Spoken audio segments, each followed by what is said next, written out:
안녕하세요. 글로벌 리포트 조상진입니다.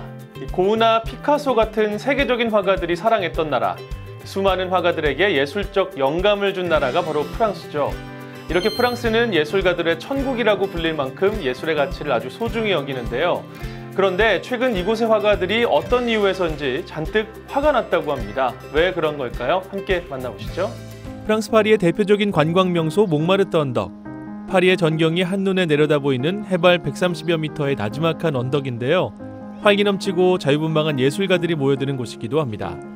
이곳 테르트 광장의 화가들은 다양하게 자신만의 개성대로 그림을 표현하고 있는데요. 실력이 인정된 화가들만 이곳에서 그림을 그릴 수 있는 자격이 주어진다고 합니다. 그런데 최근 이곳에 문제가 생겼습니다.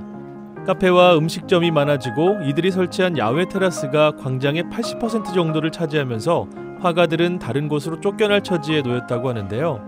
Là, on est dans 1 m², et 1 m², c'est pas suffisant pour un peintre. Les pieds se chevauchent, les chevalets, les parasols, voilà, on gêne nos voisins quand il pleut. 자신의 재능을 펼칠 공간조차 마련하기 힘들어진 화가들은 참다 못해 지난달 시청에 항의했다고 합니다. On a essayé de négocier, on a lancé des concertations, on était presque mis d'accord avec, mais ce qui nous étonne, c'est que la mairie laisse faire. 화가들을 보기 위해 모인 관광객들도 이들의 상황을 안타까워하는데요. C'était plus charmant et plus typique quand il y avait que les artistes sur la place en fait. 카페와 음식점의 확장이 계속되면서 점차 변해가는 몽마르트 길거리 풍경. 앞으로도 몽마르트 언덕의 화가거리가 예술과 자유로움이 가득한 공간으로 남아있으면 좋겠네요. 전 세계적으로 저출산 문제가 날로 심각해지고 있습니다. 매년 신생아 수가 줄면서 이제 아기 울음소리를 듣기 힘들다는 말이 더 이상 낯설지 않을 정도인데요. 그런데 여기서는 아기를, 그것도 쌍둥이들을 많이 볼 수 있다고 합니다. 우크라이나로 함께 떠나보시죠. 2인용 유모차가 줄지어 서 있는 이곳은 바로 우크라이나의 수도 키예프의 한 축제 현장입니다. 이름하여 쌍둥이 페스티벌.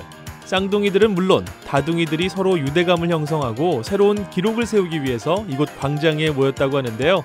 올해는 지난해에 비해서 2배가 많은 200쌍이 모여 신기록을 경신했습니다. Украина поддерживает мировую тенденцию, потому что двойняшек и тройняшек по разным и объективным медицинским, и субъективным семейным причинам рождается с каждым годом все больше, больше и больше. 얼굴, 옷, 머리 모양까지 모두 같은 쌍둥이들의 모습. 정말 진풍경이 아닐까 싶은데요. 누가 누구인지 구분할 수 없을 정도로 정말 똑같네요. Мы одинаковые. Вроде ни в чем не отличаемся. Ну, иногда бывает, что одной не нравится там какая-то еда, другой нравится. Только так. 우크라이나 통계청이 조사한 결과에 따르면 올해 신생아 수는 지난해에 비해 3천여 명이 감소했고 출생아 수도 계속 감소세라고 합니다. Ну, я надеюсь, что это как-то повлияет на сознание людей, которые вообще отказываются иметь детей. Вот, увидят, что есть двойни, есть тройни, родители справляются. Чем больше детей, тем лучше. 쌍둥이를 키우는 일, 2배로 힘은 들겠지만 기쁨도 2배, 행복도 2배가 아닐까요? 여기는 멕시코의 수도 멕시코시티. 도로 한복판에서 발레 공연이 펼쳐졌습니다. 신호등이 빨간색으로 바뀌면 어디선가 갑자기 발레 무용수들이 나타나 도로를 발레 공연장으로 만들어버리는데요. 명곡에 맞춰 우아하고 아름다운 동작을 선보입니다. 공연 시간은 신호등이 다시 녹색으로 바뀔 때까지 걸리는 58초. 거리의 춤꾼들을 주 소재로 삼는 사진작가 오스카 로드리게스로부터 영감을 받아 클래식 발레 회사인 아르덴시아가 지난달부터 거리 공연을 진행해 왔다고 하는데요. 평소 접하기 어려운 순수 예술을 더 많은 사람들에게 보여주기 위해 마련됐다고 합니다.